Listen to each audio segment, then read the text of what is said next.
You used to be Kolo's agent, weren't you? No, yeah, one day. What do you mean, no? No, Kolo, obviously, he was on trial when he come over, and they put him on a contract. He was very happy to play for Arsenal, but he was brilliant. Seriously, he played more or less every game. I remember him come up to me and said, "Ray, my money is no good. I'm not on very good wages." I said, "Kolo." He said, "You go and negotiate for me with Arsene Wenger." I said, "Kolo, I'm still a player. I promise you now, you going to see Arsene Wenger, he's probably forgot what you even got, your honours wages. He won't let you down." Arsene's a bit forgetful, is that what you're saying? Well, yeah. And, well, put it this way. I said, go knock on his door, explain the situation, and you'll be fine. 3 days later, comes up to me, "Ray, thanks so much for the advice. Arsene Wenger was different class. He gave me 5 times what I'm on." Whoa. My wages overnight with no extra years, because that's what Arsene Wenger was like. If you do a good job for him, he rewards you. He nearly broke Arsene's leg. Yeah, he did. Trial, that was his trial. He kicked Dennis as well. Oh, no, he kicked Henry. He kicked Henry as well. Oh, tells the story. The first time he came in as a trialist, and he lined up the back four. You had Lauren right back. You had Martin Keown. You had Kolo Toure, Ashley Cole, a left back. So I'm right midfield. You had Henri Bergkamp, Perez on the left. Vieira was in a little pocket there. Wenger used to stand in the middle of the midfield. He's more interested in people going forward. So Henri would go out to the right-hand side. I'd have to come inside. And it's all pattern play, Al. You know what you do. You defence via attack. So the first ball goes into Henri. From nowhere, Kolo Toure takes him out. I'm like, whoa, Kolo, he's our best player. Don't kick him. And Wenger's like, no, Kolo, no kicking. No. Next minute, they swap over. Bergkamp's on Kolo Toure now. Ball goes into Bergkamp. He takes Bergkamp out as well. This is his trial. So now Wenger's getting really irritated, going, "Kolo, no tackle. Now we got big games coming up. If Henri and Bergkamp are out, we can't win the league. Simple as that. And we got a trialist kicking him. Romford Pele up front. So anyway, next ball goes in and he makes a really good interception. The ball spins up, and he follows the ball. Kolo, you watch him when he plays. He always followed the ball. Didn't know what was around him. The ball lands right at Arsene Wenger's feet. Takes him out. So the lads are laughing now. I'm cracking up. Now Wenger's got up. He's limping. So Kolo's nearly crying. That afternoon, it was funny because he thought, my big chance, bro, my big chance. I'm blowing it. I kicked him. I said, don't worry about it, Kolo. So I went into the medical room to see Gary Lewin, and Arsene Wenger was in there, and he had an ice pack on his ankle. I said, "You all right, boss?" He went, "Oh, look at my ankle. The trialist kicked me." I said, "I don't think he meant it, boss. I like his attitude. Attitude. And Ray, we signed him tomorrow. He's brilliant. I love him." And that was it. He signed him the next day, and he became a really big star. I mean, in the Invincible season, him and Sol Campbell were different class at centre half. Does he know where Wigan is? But I really hope he does well because he's a really good character, Kolo. Absolutely brilliant character. And in 2010, Kolo meets a 22-year-old student called Kessel Kasayo in the 2 a.m. drizzle outside Bijou nightclub in Manchester. But Kessel doesn't recognise Kolo, and he introduces himself to her as Francois, a Ghanaian car salesman who's recently moved to Manchester as a student. And she says at some point, like, sure you look a little bit familiar. And he's like, "Oh, yeah, I mean, you probably know me from my charity work in Africa." Anyway, they get on well and they swap numbers at the end of the night and they arrange to meet up the next day. And they do, and they kind of spark off this affair that goes on for the next 2 years. So Kolo goes round to her student flat. I'm imagining some like grotty bedsit in Fallowfield. Apparently he'd always turn up in a baseball cap and aviator sunglasses, so no one recognised him. And he always called her from a private number so that she didn't waste her money calling. I mean, that's a red flag if your boyfriend won't give you his number. Yeah. He'll sell you a used car, but he won't give you his number. Yeah. Francois, you're so mysterious. Yeah. It's really part of the appeal. Yeah. He's off doing charity work. Yeah. So she has no idea. She has no idea. So this is, she says that he used to like lavish her with sexy lingerie and jewelry. And one time he apparently got down on one knee and gives her a diamond ring he insists that it wasn't an engagement ring. It was just to, just a declaration of his love. He is married at this point, I should say. So at one point, after they've been going out for a couple of years, and then Kolo just disappears for like 3 months, and Kessel's like, what's going on? I mean, I guess it was always a bit of a weird relationship, but maybe that's it. Maybe we won't see him again. And 3 months later, he reappears, like drops her a text, and they meet up, and he's like, I was just back in Ghana selling cars. So she's like, okay, sure. The truth, in fact, was that he was back in the Ivory Coast marrying his actual wife. God. Which is, naughty Kolo. Another what you would think might have been a red flag in their relationship was that Kolo insisted that Kessel never took any pictures of him. So the only photo that she ever got of him was a shot that she snapped of him coming out of the shower. So none of our housemates were football fans, I guess. No, so this is what happens. So he gets caught out in the end because she shows this photo to a friend, and the friend looks at it and is like, well, that's Kolo Toure. So her friend's just like, yeah, that's Kolo Toure. title winning, invincible defender. Yeah. Married man. Yeah. So then she Googles Kolo Toure and finds these pictures of him like lifting the Premier League trophy, and also finds pictures from his wedding like 3 weeks before. So yeah, that was then the game's up for Francois, the Ghanaian car salesman. I mean, obviously you could make a case that this was quite a scummy move from him, but I have to say credit. Most footballers rely on their fame to meet romantic interest, whereas he's done it as a used car salesman just outside a nightclub. Inspirational. He's got real charm, is my point. Yeah. And diamond rings as well. Yeah, and the diamond rings, which do help, but no phone number available. I mean, the fact that Kolo kept this up for 2 years is pretty impressive. 2 years of going out with someone who disappears randomly, private numbers you, and doesn't let you take photos of them. You must be a bit like, I don't know, there's something's not right here. I think yellow flags at least, surely. Orange. I was really lucky that I came to a club where I find really, really good people.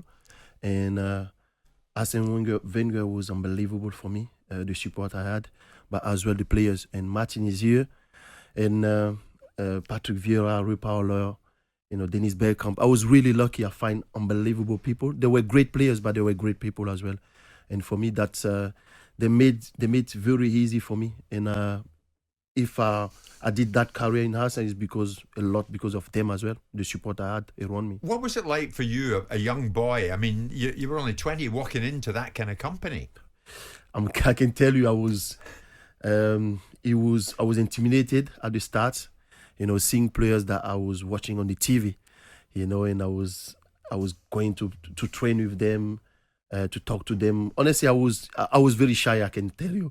The only moment I was really expressing myself, it was when I was on the pitch. But apart from that, it was hard to get conversation because you're looking them, you see like, I just saw them on the TV like, 2-3 months ago, and I am with them. But again, really humble guys, always give me a great support, and that made it very easy for me. You could see the excitement though. You could hardly hold it in. Yeah. You were running on the spot as you were talking to us. I don't know if you even realised, because you were told you were going to train with us, and it was like the boss was like trying to fast track you into work with us in those, because he saw from the beginning that enthusiasm, that quality, that we got to push this kid on to see if we can get him to where we want to get him to. These guys played with Ray Parlour, and Ray Parlour describes the scene when Kolo Toure pitched up for a trial. Kolo, you took Wenger out as well. You cleaned him out. Yeah, like Martin said, I was so enthusiastic. For me, I couldn't believe, I was training with these guys, man. Coming there, and having the chance to express myself with people that, that were my idols, And when the game started, I wanted to show what I was capable of doing, because for me, it was a big chance. I don't want to miss that at all. And I was trying to, tackling everything I could, Including Wenger. including the manager. Do you remember what the manager said? He's getting to his feet and he said, "We sign him. We sign him. Really? Please do it." Yeah. You were just going after anybody. No doubt you still have a huge opinion of Arsene Wenger. Everything starts from him. I will say is he gave me the trust. He gave me the belief. He gave me the chance to express myself in the best league in the world. And for me, there's nothing you can beat that. He's my father. When I say my father, I have my biological father, but Arsene is a father. He looked after me when I was here, like his son, and he took care of me in every manner, I will say. And without that support, I don't think I was able to do what I've done, honestly. Well, you must have been incredibly nervous about what you get into. You signed from Abidjan side, ASEC Mimosas. Yeah, ASEC Mimosa, yeah. Mimosa. Yeah. For 150,000 quid.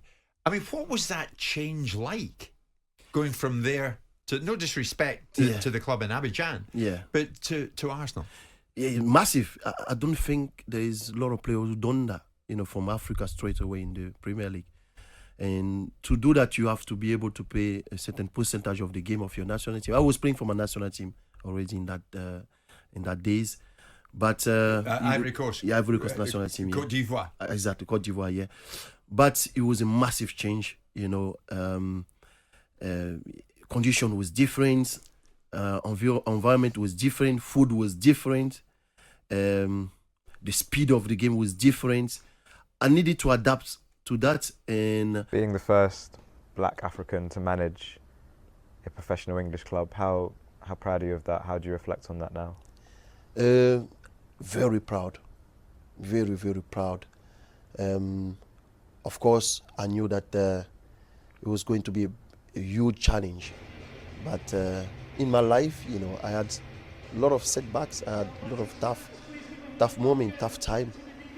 But I think what is very important for me is my resilience. During my career, I had some tough time,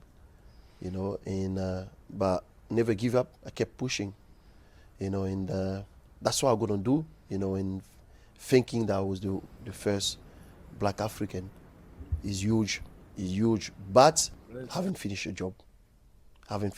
And I'm hungrier to go back. There's no many black managers who have the opportunity and had the time to work. We had Patrick Vieira, who done a really good job at Crystal Palace when he joined, and then get sacked after. We hope that we can be treated the same. I think it's important to look where you go, but as you know, there's no many opportunities out there. Do you really want to crack it in England, or would you be happy to manage elsewhere, abroad or internationally? I would prefer to work in England because that's where I did all my career as a football player. I know the environment, I know the culture, I know the people a little bit more than other countries. If there's an opportunity maybe abroad, I'm thinking more about it, definitely. Being an ex-player doesn't mean that you're going to be a top manager, and you have to prove, and I'm willing to prove. I just need some opportunities. Who do you take advice from? Who do you ask for help? Who do you still learn from? As when we're talking about coaching at the moment, who are some of your kind of mentors and heroes? Of course, Arsene Wenger. Still talking to Mr. Wenger. Speak to Brendan Rodgers, of course. What advice have they given you in the last year or so? Just try to keep fit. Keep your mind busy. Do a lot of gym, sport. Look after your health really first, and then keep applying for jobs. And that's the advice that they give me.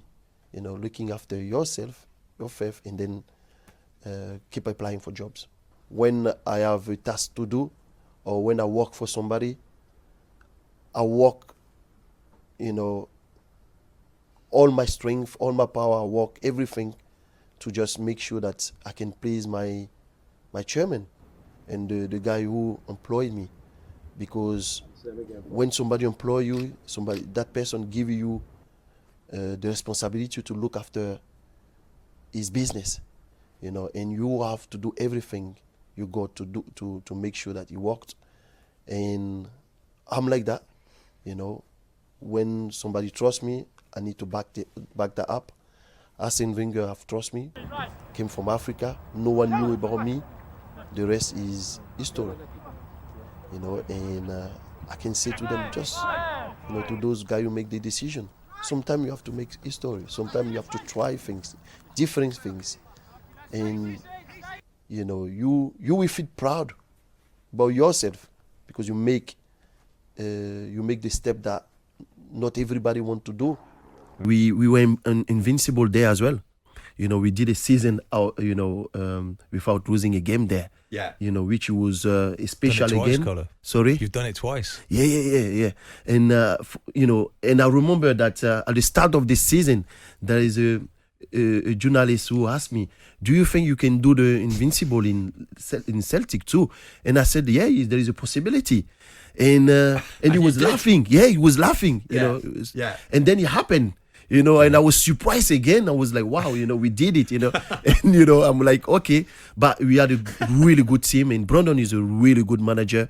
Really good coach. He got good detail. His organization is really good. And he always did like Celtic. And that's why he went back there, definitely.